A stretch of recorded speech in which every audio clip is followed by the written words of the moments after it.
Bonjour tout le monde, 13 novembre 2021, mon nom est Floralie Adam et aujourd'hui je m'entretiens avec le nouveau conseiller municipal du district du Plateau à Lange-Gardien. Je m'entretiens aussi avec le nouveau préfet de la MRC des Collines de l'Outaouais. André Barry, quant à lui, nous ouvre les yeux sur le loisir chez les personnes handicapées et Sylvain Caron nous éclaire sur l'achat d'un ordinateur portable peut-être pour Noël.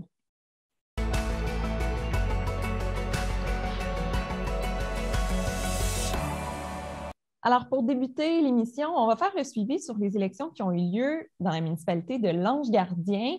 Le maire n'a pas changé. Il a été élu avec 80,6 % des voix. Donc, Marc-Louis XVI est à nouveau maire pour 4 ans. Son rival, Michel Dambremont, a obtenu 19,3 % des voix. Il y avait aussi un conseiller municipal à élire pour le district du Plateau. 2 candidats se sont présentés, Nancy Damour et Pierre Farran.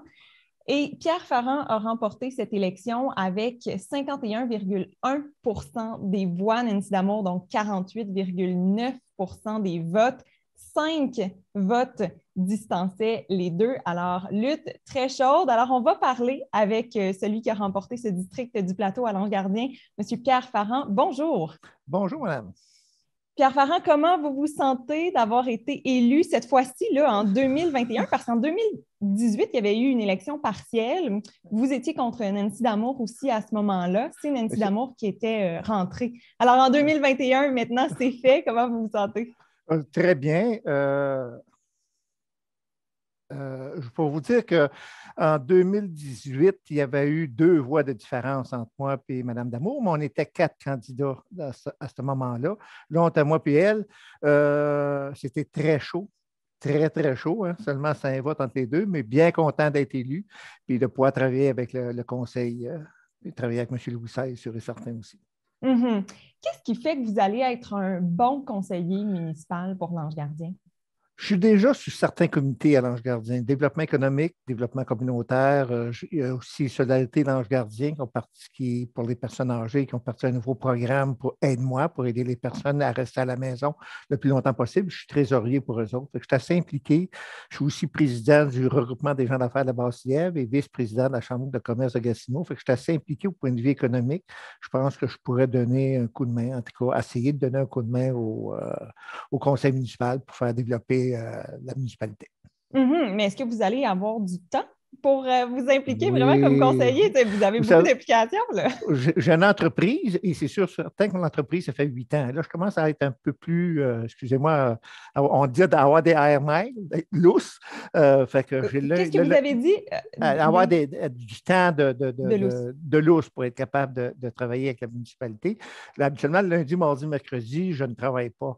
Puis, s'il faut que je me déplace dans les journées que je peux travailler, mais vu que je suis propriétaire, c'est assez facile pour moi D'ajuster votre d'avoir, horaire. exact, d'ajuster l'horaire pour travailler. Mhm. Exactement. Monsieur Farran, quelles seront vos priorités, vos dossiers prioritaires pour les gens du plateau? C'est eux que vous allez représenter pendant ces 4 prochaines La années. Quels seront vos dossiers prioritaires pour eux?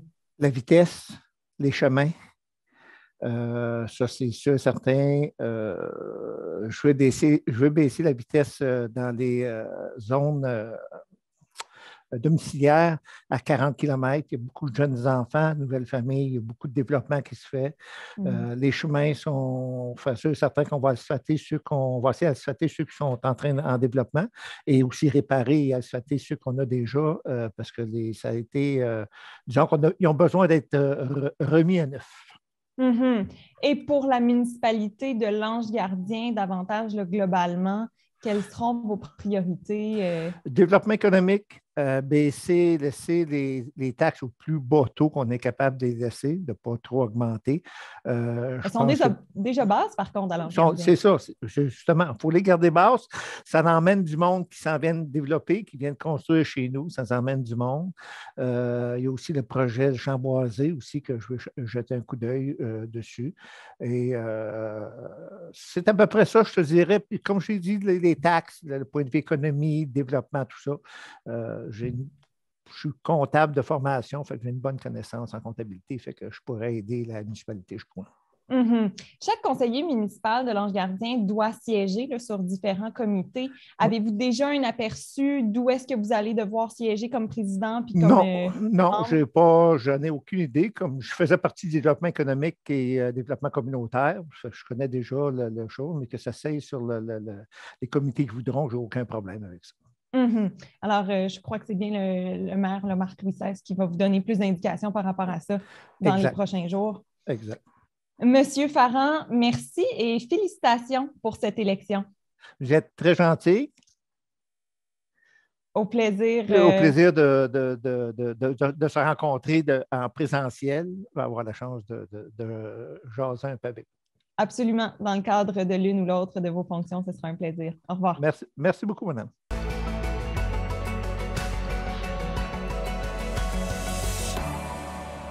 Faisons le suivi maintenant pour ce qui est de la MRC des collines de l'Outaouais. Il y avait pour la première fois une élection du préfet par suffrage universel par les citoyens. Donc, il y avait 3 candidats. D'abord, Éric-Antoine, Carol Green et Marc Carrière. C'est Marc Carrière qui a remporté cette élection avec 40,1 % des voix. Éric-Antoine, quant à lui, a remporté 25,3 % des votes et Carol Green, 34,6 % des votes. Alors, on va s'entretenir avec le nouvel élu, nouveau préfet de la MRC des collines de l'Outaouais, M. Marc Carrière. Bonjour. Bonjour, comment allez-vous?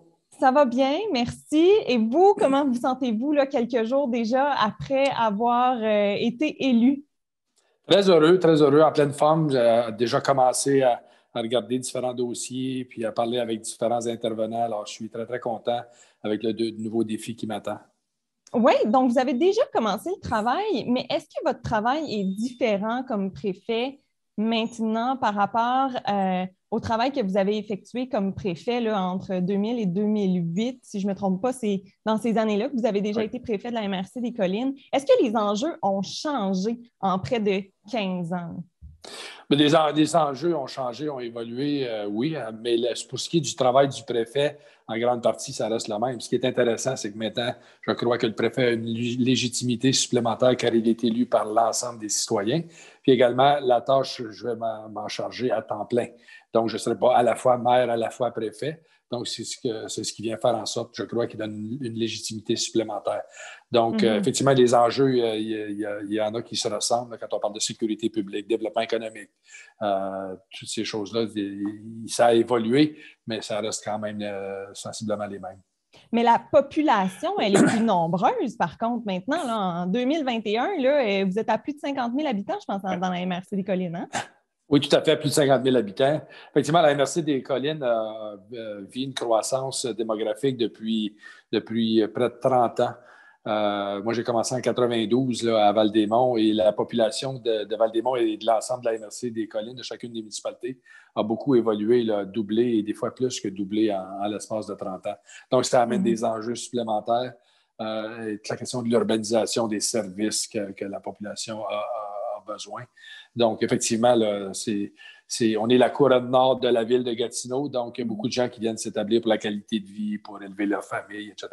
Nous, de notre côté, on couvre beaucoup aussi la MRC Papineau, hein, à l'est de Gatineau, avec Buckingham, Masson-Angers.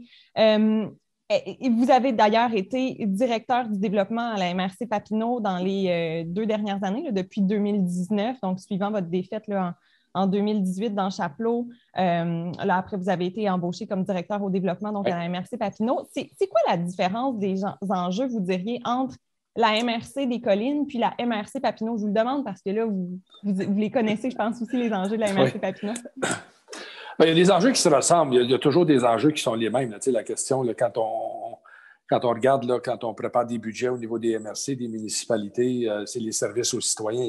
Une municipalité, une MRC, c'est une coopérative de services au bénéfice des citoyens. Fait qu'il y a des enjeux qui se ressemblent.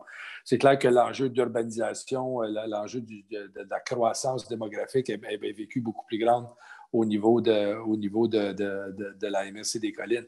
MRC Pontiac, bien, c'est il y a des municipalités. Oui, excusez-moi. Merci de me reprendre. La MRC de Papineau vit il y a une population qui est vieillissante plus rapidement. C'est la MRC qui vieillit plus rapidement là, sur le territoire de l'Outaouais. Donc, ça amène des enjeux là, des besoins qui sont différents. nos écoles dans la MRC Papineau, il y a un enjeu également à ce niveau-là. Donc, il y a beaucoup d'enjeux qui se ressemblent, il y a des particularités pour chacun. Mm-hmm. Et je crois qu'il y a un enjeu particulier, peut-être en parler en dernier, là, en terminant. Pour ce qui est de la MRC des Collines, vous aimeriez que la MRC des Collines donc, ait un siège à la CCN. Ça vous tient à cœur, hein? Oui, ça me tient beaucoup à cœur. La CCN, la Commission de la capitale nationale, 80% de son territoire, des terrains de la CCN, sont sur le territoire de la MRC des Collines, dans la municipalité de Chelsea, dans la municipalité de Pontiac et dans la municipalité de La Pêche. Donc, il y a un enjeu là, des taxes que la CCN ne paie pas présentement. Donc, il y a un enjeu financier pour ces municipalités-là. Puis, je pense qu'il y a un enjeu de développement également. La Ville de Gatineau, la Ville d'Ottawa, chacun des maires siège comme observateur sur le conseil d'administration de la CCN. Et moi, je crois, et j'ai déjà commencé des démarches à cet effet-là, que la MRC des Collines devrait avoir, le préfet devrait être là également, au même titre que le maire d'Ottawa et le maire de Gatineau. Bien, je le souhaite que ça puisse se passer, ce souhait de votre côté. Félicitations encore une fois. Bien, merci beaucoup. Merci, je serai toujours disponible si vous avez des entrevues. C'est clair que vous couvrez plus la section de l'Ange gardien de Notre-Dame-de-la-Salette. Notre-Dame-de-la-Salette, vous savez qu'il y a une demande de changer d'MRC. Donc, oui. Moi, j'ai assuré les citoyens et le maire de Notre-Dame-de-la-Salette que j'allais être là pour les appuyer dans ce qui est la transition et toutes ces choses-là. Donc, je serai au service là, des gens en partenariat avec les différentes municipalités. Alors, merci beaucoup. Merci à vous. Au revoir. Merci, bonne journée. Au revoir.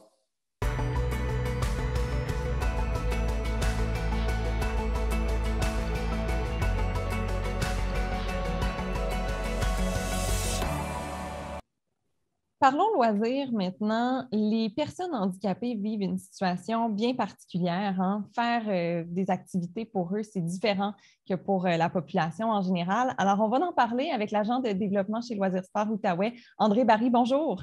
Bonjour, ça va bien? Oui, merci. Vous, comment allez-vous et comment vont les personnes handicapées présentement? Ça va bien pour moi. Pour les personnes handicapées, ils vivent une situation assez particulière. Bien souvent, la personne handicapée, si je rentre dans le vif du sujet tout de suite, la personne handicapée a de la difficulté à s'intégrer déjà au départ aux activités régulières, mais avec la pandémie, puis la COVID-19 qui est arrivée, il y a eu plein de mesures à suivre. Ce n'est pas rien qu'une mesure, c'est plusieurs, parce qu'au niveau du CIS, du centre d'intervention, il y a des mesures, mais il y a des mesures aussi dans les organisations, ils ont leurs propres mesures. Et s'ils participent à des activités dans les locaux, il y a encore des mesures municipales ou de fédération. Donc, plein de mesures. Et bien souvent, ben, ça rend le confinement un peu plus gros. Oui, donc les personnes handicapées ont moins de chances d'intégrer du loisir, des activités en temps de pandémie. Mais bon, ça s'améliore là, avec les mesures qui prennent peu à peu fin. Il y a quand même des belles initiatives qui ont vu le jour en 2021 dans certains organismes pour faire place aux personnes handicapées dans les loisirs. Pouvez-vous nous en faire part de quelques-unes de ces belles initiatives dans l'Outaouais? Ben oui, absolument. Je vais vous parler de l'Outaouais. Je vais essayer de concentrer un peu sur la Basse-Lièvre puis Papineau. Je trouve ça intéressant chez nous de qu'est-ce qui se passe. Tiens, je vais commencer par la démonstration. Il y a eu une belle démonstration de produits accessibles, pour la personne handicapée. C'est sûr qu'il y a toujours des coûts rattachés à ça, mais l'activité a lieu au Parc national de Plaisance. C'était organisé avec la Corporation des loisirs de Papineau et la CEPAC. Donc, il y a eu une présentation, invitation à la population, invitation aux organismes sur place de venir essayer un Traxi. Le Traxi, c'est un fauteuil complètement adaptable, c'est-à-dire tu peux avoir des roues pour faire du sentier, tu peux adapter une roue en avant, tu peux mettre deux roues en avant, tu peux avoir aussi un système électrique qui s'accroche après le fauteuil, puis se promener dans les pistes cyclables, qui va quand même à 30 km le véhicule, vraiment intéressant. Puis ce qui est intéressant, il est complètement autonome pour une personne paraplégique, par exemple. Elle peut elle-même enlever ses roues, rester assise, se mettre de côté, puis installer aussi un rack pour les skis de fond. Donc, c'est intéressant. Il peut se promener sur des sentiers de ski de fond, arriver au chalet, remettre ses roues, puis rembarquer à l'intérieur. C'est vraiment bien fait. Fait que ça a été une belle petite démonstration qui a été faite. J'aimerais parler aussi d'un camp de jour spécialisé qui a maintenu puis qui a gardé ses services pendant la pandémie. C'est à l'association. Oui, c'est ça, exactement, à l'Association des personnes handicapées de Papineau. Donc, je trouve ça vraiment super. Il y avait 8 semaines de camp spécialisés. Ils ont maintenu leurs 8 semaines. C'est quand même entre 7 et 10 jeunes qui ont participé à ces activités-là. Fait que, oui, parce que la majorité des camps de jour pour personnes handicapées ont cessé leurs activités pendant la COVID. Hein? Oui, effectivement. Si on prend une moyenne là, sur la grandeur de l'Outaouais, là, on parle de spécialisés, là, on parle de personnes handicapées. Il n'y en a pas plus que 3-4 qui ont maintenu leur service. Et c'est la même chose avec le municipal, excuse-moi, là, je sais que tu voulais me poser une question, mais avec le municipal, c'est la même chose. Il y a beaucoup de municipalités qui ont fermé leurs camps de jour. Donc, en fermant les camps de jour, il n'y a pas d'intégration qui se fait aussi. Fait que c'est pas toujours évident. Mais ça a été un bon coup quand même de maintenir, pas rien que son camp de jour, son centre de jour aussi pendant tout ce temps-là. Je pense qu'ils ont fermé 2 semaines pendant toute la pandémie, la PHP. Vous disiez qu'il y avait à peu près 3-4 camps de jour qui ont maintenu leurs activités de camp de jour pendant la pandémie à travers l'Outaouais, sur un total de combien de camps de jour pour personnes handicapées? Pour personnes handicapées, il n'y en a pas tant que ça. Je te dirais qu'il y en a 6 ou 7 dans la région. Puis c'est souvent organisé par type de handicap. Si on prend le trait d'union, ça touche surtout le trouble du spectre de l'autisme, la PICO. La PICO, c'est pour l'intégration communautaire au niveau de la déficience intellectuelle. La PHP, lui, couvre tous les clientèles, mais c'est ça quand on sort de l'urbain, les associations couvrent tous les types de handicap, tandis que dans l'urbain, il y a différentes associations qui est selon le type de handicap là, comme tel. OK. Bien, ça complique la tâche alors dans le milieu plus rural quand tous les types d'handicap sont mis ensemble. Ça demande plus d'organisation. Parce que selon le type d'handicap et selon le degré d'handicap, ça demande un peu plus d'attention et d'organisation au niveau d'une activité. Si on prend par la ville, je parlais du municipal, c'est un autre bon coup, ça. Le réflexe est en train de s'installer au niveau du municipal, c'est-à-dire le réflexe d'afficher qu'il y a une accessibilité aux personnes handicapées. Et l'accessibilité n'est pas seulement l'accueil de la personne. Elle commence à travailler l'accessibilité universelle, elle commence à former ses employés, elle commence à publiciser qu'une activité est accessible. Donc, j'ai vu la municipalité de Saint-André-Avelin faire des belles affiches disant que la personne handicapée est accessible à l'activité d'Halloween, par exemple. Et les municipalités commencent à passer aussi à des achats d'équipements. Tu sais, au niveau de la pandémie, je sais que j'étale un petit peu, mais il y a tellement de choses à dire. Oui. Dans le milieu de la personne handicapée pendant la pandémie, on a profité un peu du plein air. Le plein air... Comme tout le monde, en fait. On en a beaucoup profité du plein air, de façon générale. Oui, mais question de participation, aller juste prendre une randonnée, aller se promener, la personne handicapée a l'occasion de le faire. Donc, tu sais, il n'y a pas de limite. Un méfait de la COVID, là aussi, là, c'est pour certaines personnes handicapées doivent porter un masque, mais il y en a qui ne peuvent pas le porter, ce masque-là, avec le handicap qu'ils ont. Fait que déjà là, avec les mesures, avec les limitations, on se confine, on reste à la maison. C'est plate de ce côté-là. Donc, c'est important de rendre le plein air accessible aux personnes handicapées. Puis d'ailleurs, je pense qu'il y a une initiative dont vous voulez vous inspirer du Saguenay pour qu'elle soit implantée ici en Outaouais. Vous parlez d'équipement. Donc, qu'est-ce que c'est cette initiative? Ben, c'est le fun. C'est le Saguenay qui s'est lancé le premier à ouvrir une centrale de prêt d'équipement spécialisé mais d'équipements aussi de plein air. Donc, ça c'est venu aux yeux du ministère de l'Éducation, puis le regroupement des URLS, qui est les unités régionales de loisirs de sport comme la nôtre. Et le ministère a mandaté le regroupement de distribuer une possibilité d'ouvrir une centrale de prêt dans toutes les régions administratives du Québec. Donc, ça, là, c'est comme un passé go au Monopoly, là. C'est comme tu as gagné le gros lot, là. C'est vraiment intéressant.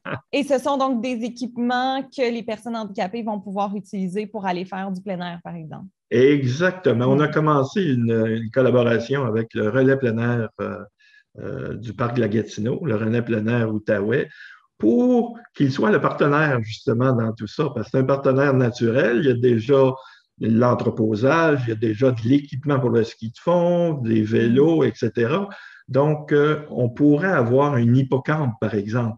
Une hippocampe, c'est un genre de tricycle, mais c'est surtout un fauteuil à 3 roues qu'on peut aller sur l'eau, sur la terre, et aller faire du ski de fond aussi. Donc, c'est un matériel. Ouais, c'est parfait. C'est un 4 saisons, comme on dit. Ouais. All-wheel drive. On en souhaite plein de belles initiatives comme celle-là. Vous nous tiendrez au courant quand ce sera rendu chez nous, ici, en Outaouais. Monsieur Barry, on doit s'arrêter ici, mais je sais que vous auriez plein de belles choses encore à dire, mais on se reprendra. Merci. Oui, absolument. Ben, garde, ça me fait plaisir. Puis la prochaine fois, on prend une demi-heure. Au revoir. Portez-vous bien. Bye-bye.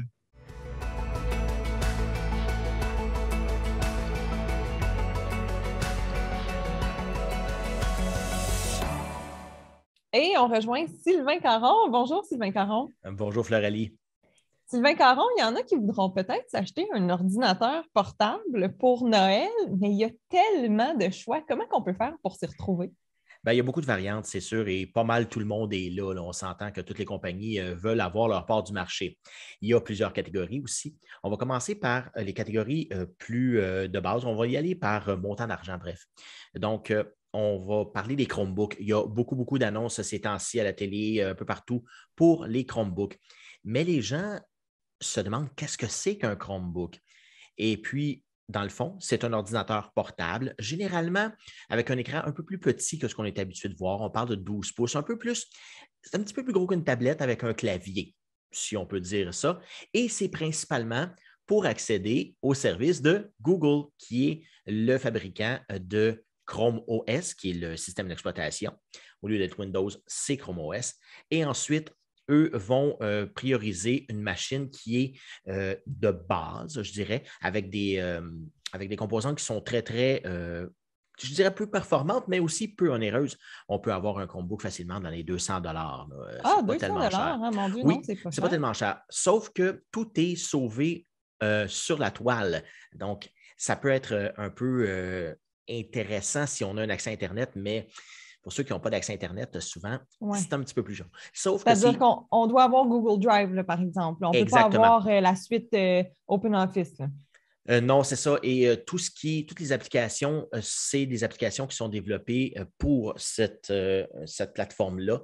Donc, il se peut qu'on n'ait pas les mêmes applications qu'on trouve, par exemple donné, sous Windows. Donc, ça peut être un frein pour certains, mais pour, exemple donné, un étudiant, j'ai vu beaucoup, c'est très, très, très populaire aux États-Unis d'ailleurs, dans les écoles, on munit du Chromebook. On prétend aussi que, bon, il y a moins de virus, il n'y a pas de virus parce qu'il y a un antivirus bâti à l'intérieur. Donc, Windows aussi en a un d'ailleurs, une petite parenthèse. Et aussi, tellement que c'est populaire aux États-Unis dans les écoles, Microsoft se lance là-dedans aussi. Eux vont adapter leur surface, leur tablette, finalement, leur tablette ordinateur, un peu un mix des deux. Et ils vont en faire une version un peu plus abordable, je dirais autour de 250 $ américains, avec Windows 11 SE, leur adaptation de Windows 11 qui est fait pour cette tablette-là. Donc, il y a pas mal de monde. Ouais. C'est sûr que, comme je dirais, c'est un ordinateur de base, pas très puissant, mais Chrome OS ne demande pas une très grande puissance. Si on veut aller vers quelque chose de plus traditionnel, là, avec les applications standards, tu nous suggères quoi? Bien, il y a des ordinateurs d'entrée de gamme. J'en ai un ici, d'ailleurs, à côté de moi. Ça a l'air d'un ordinateur portable traditionnel, mais on se rend compte en le touchant que c'est très, très plastique et qu'il n'y a pas beaucoup d'options aussi pour l'amélioration, l'update au fur et à mesure des... Donc, à un moment donné, quand l'appareil ne sera plus assez puissant pour rouler, exemple donné Windows, eh bien, ça va être une grosse brique, mais c'est un ordinateur qui coûte dans les 200 à 300 $. C'est un ordinateur très, très de base, je dirais. Oui, ça nous permet de faire du traitement de texte, d'aller sur le web, par exemple. Oui. Mais on ne peut pas faire du montage vidéo, on ne peut pas jouer aux jeux vidéo avec ça. Là. Pas vraiment, des petits jeux, mais je ne recommanderais pas ça pour jouer. Ensuite, il y a l'ordinateur de productivité que j'appelle. C'est un ordinateur portable de tous les jours, finalement. On en voit beaucoup ici et là. C'est un ordinateur portable quand même assez puissant. On peut jouer à des jeux, faire, exemple, donner un peu de montage vidéo. C'est un ordinateur qui joue dans les... Là, il y a beaucoup de gammes de prix. On peut parler de 400-500 $ aller jusqu'à 1500 passés là, pour les modèles les plus performants. C'est un modèle, il faut vraiment s'atteler, il faut faire un peu de recherche aussi. Mais un petit truc, moi je dis aux gens, regardez l'exemple donné, le processeur, et puis on y va du côté de Intel, la série 10 000, et parce que ça fait quand même 2 ans que c'est sorti, là, on vient de sortir la série 12 000, et du côté de AMD, on parle de la série Ryzen minimum 4000, là, je vous dirais. Là. C'est quand même un ordinateur assez récent et qui va être bon pour les prochaines années. Ensuite, il y a l'ordinateur de gaming. C'est un ordinateur généralement la même chose qu'un ordinateur de productivité, mais auquel on a ajouté une carte graphique distincte pour nous permettre de jouer à des jeux vidéo. C'est un ordinateur qui coûte dans les mêmes prix, là, je dirais, mais plus de 1000 $. Si on veut avoir quelque chose de vraiment bon, c'est au-dessus de 1000 $. Fait que ça peut être très... très onéreux pour ceux qui veulent. Puis, par exemple, ça peut être les ordinateurs Apple, ça, j'imagine? L'ordinateur Apple, c'est totalement à part. On parle du PC ici. L'ordinateur Apple est dans une niche à part là, avec les Apple Air et les Apple Pro, MacBook Pro et MacBook Air. Bien, Sylvain Caron, merci beaucoup. Merci. Et merci à vous d'avoir été là. Si vous voulez réentendre certains termes que Sylvain a dit, vous pouvez nous regarder sur YouTube. On se dit à bientôt pour une édition de TVC Info pendant la semaine. Au revoir.